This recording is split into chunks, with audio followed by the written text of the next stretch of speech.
Harriet Tubman, National Geographic Kids by Barbara Kramer. Harriet Tubman.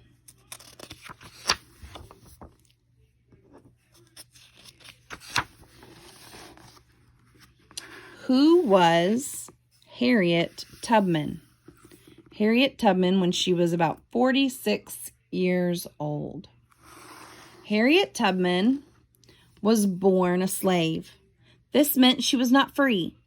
Even as a child, she had to work hard for her owner or master. She had to do as she was told. She could not leave his farm. As a young woman, Harriet made a daring escape to freedom. Then she put her own life in danger again to lead other slaves to freedom. She is a hero to many for being so brave. Word to know, slave. A person who was considered to be property and was owned by another person. A slave had to work for no pay and was usually mistreated. A girl called Minty. Harriet Tubman was born in Dorchester County, Maryland, USA, around 1822. Her parents named her Araminta. They called her Minty. Later, she changed her name to Harriet. Harriet was also her mother's name. Harriet and her 8 brothers and sisters spent their early years in a cabin much like this one. That's a fact. No one knows Harriet's exact birth date. Her parents could not record it because they could not read or write. When Harriet was about 6 years old, her master sent her away to work on other farms. She cleaned houses and later worked in the fields, and at night she cried because she missed her family. Slaves worked long hours on the farm. In her own words, "I used to sleep on the floor, and there I'd lie and cry and cry." One day, when Harriet was a teenager, she went to the store for supplies.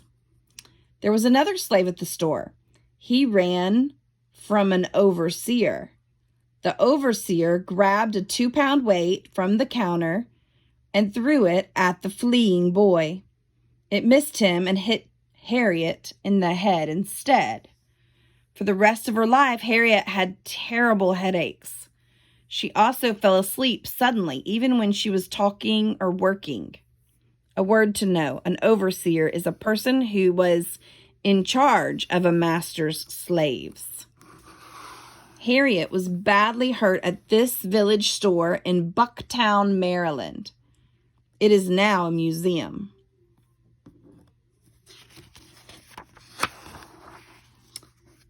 In her time, in the 1820s, growing up as a slave was very different from growing up as a child who was free.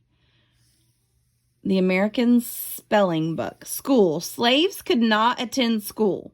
Teaching them to read or write was against the law in some states. An education would give them power. Home. Slaves lived in small cabins with dirt floors. Whole families were crowded into one room, and they often had no beds, so they slept on straw on the floor. The Underground Railroad. Some slaves escaped from their masters through the Underground Railroad. The people who led them to safety were called conductors. Rights. Slaves had no rights and were usually mistreated. They were listed as property along with their owners' animals. They could be sold to other masters to work without pay at any time. Children were often taken from their parents to be sold. Words to know. Underground Railroad. It's not a real railroad, but a secret network of people who help slaves escape to freedom. Rights are basic freedoms protected by law, such as the right to live, learn, and work as one chooses. Escape. In 1844, Harriet married John Tubman, a free black man. She dreamed of being free too. The Mason-Dixon line marked the border between the slave state of Maryland and the free state of Pennsylvania. But in time, that name came to stand for the dividing line between all slave and free states.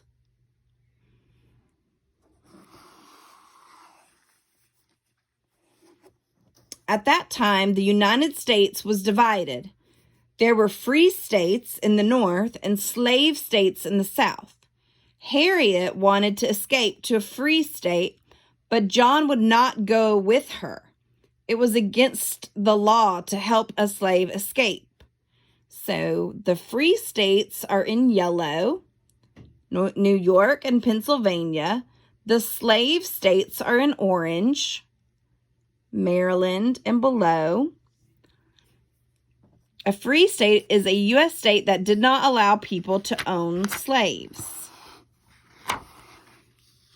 So in 1849, Tubman learned that she was going to be sold by her master. So she made a plan to escape. This is an actress playing Harriet Tubman in a movie about her life. One night, when everyone was sleeping, Tubman crept out of her cabin. She went to the home of a white woman who hid her.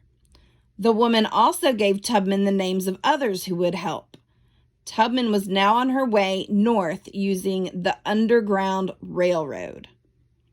People who traveled the Underground Railroad were called passengers. Safe houses where they could hide were called stations. Tubman traveled at night. It was easier to hide from slave catchers in the dark. One night, a man let her ride in the back of his wagon. Most of the time, Tubman walked. She traveled 90 miles north to Pennsylvania, USA. Word to know, slave catchers, men who were paid rewards to find escaped slaves and return them to their masters. While making their way to freedom, people sometimes hid in the back of a wagon. They were covered with straw or grain bags so no one would see them. Tubman could live and work as a free person in that state, but there was still danger. Slave catchers could find her and take her back to her master. In her own words, I looked at my hands to see if I was the same person now that I was free. In 1849, there was a law that said owners could take back their slaves, even from free states. Helping others. Tubman went to Philadelphia. She cleaned homes and worked as a cook at a hotel, but she could not stop thinking about her family. She wanted them to be free too. So she became a conductor on the Underground Railroad. Her first rescue was in December of 1850. Tubman's niece and her niece's 2 children were about to be sold. Tubman helped them escape. In her own words, my home, after all, was with the old folks and my brothers and sisters. I was free, and they should be free also. This drawing shows Tubman leading others to freedom. In the spring of 1851, Tubman led one of her brothers and 2 other people to safety. Later, she helped her parents and other family members escape. Each trip meant danger for Tubman. Slave catchers were looking for her, but fear did not stop her. This church in Pennsylvania served as a station on the Underground Railroad. From 1850 to 1860, Tubman made a total of 13 trips back to Maryland. She bravely led about 70 people to freedom. That's a fact. Tubman fooled some slave catchers by holding up a newspaper like she was reading it. They knew she couldn't read, so they walked right past her. Tubman's master posted a notice in the newspaper offering $100 for her return. Today, that would be like offering more than $3,000. In her own words, I can say what most conductors can't say. I never ran my train off the track, and I never lost a passenger. 6 cool facts about Harriet Tubman. Tubman earned the nickname Moses for her work as a conductor on the Underground Railroad. Moses was a man who led his people to freedom from slavery in ancient Egypt.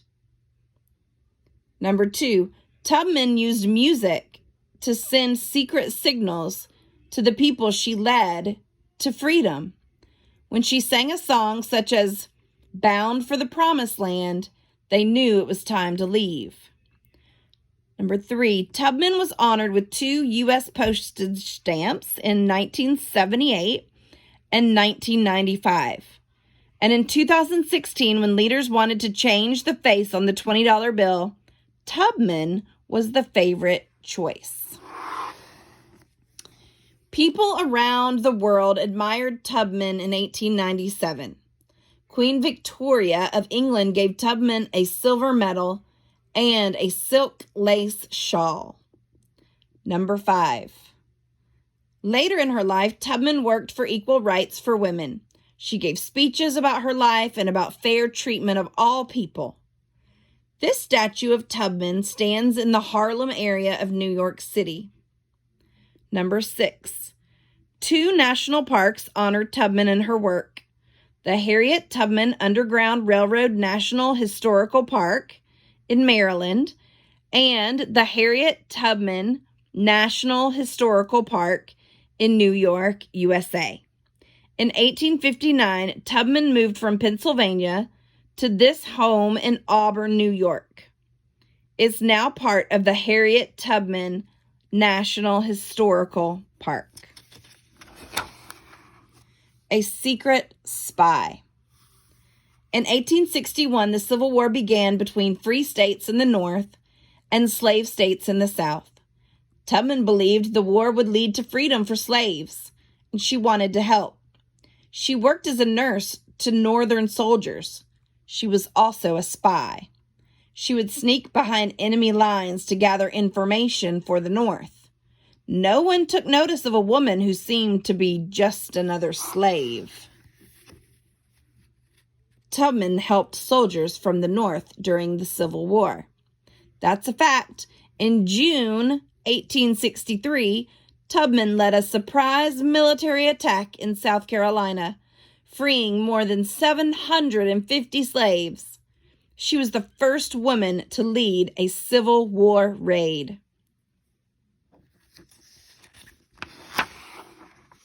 More work to do. After the war, Tubman went home to Auburn, New York. She had lived there since 1859. Her parents lived with her. Her home was also a place where newly free people could go. This is the city of Auburn, New York, as it appears today. In 1822, Harriet was born around this time in Dorchester County, Maryland. 1835, she suffers a serious head injury. 1844, she marries John Tubman. Tubman's husband, John, never did join her in the North. He died in 1867, and 2 years later, she married Nelson Davis. They adopted a daughter, Gertie. Tubman left with Nelson and their daughter, Gertie. 1849, escapes to freedom. 1850, becomes a conductor on the Underground Railroad. 1859, buys her own home in Auburn, New York. In 1908, Tubman opened a home in Auburn for elderly African Americans. She moved into the home herself when her health began to fail. Tubman died on March 10th, 1913. She was about 91 years old. Today, the Harriet Tubman Home for the Aged is a National Historic Landmark that people can visit. 1862 to 1864, Harriet works as a nurse and spy for the North during the Civil War. 1869, she marries Nelson Davis. 1874, she adopts a daughter, Gertie. Tubman was brave and kind.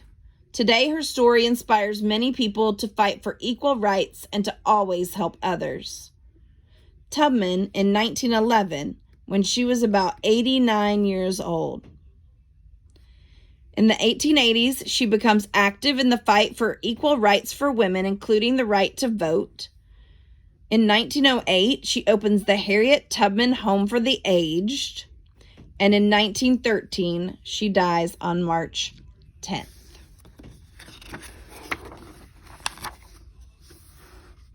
In the back of this book, there is a quiz whiz.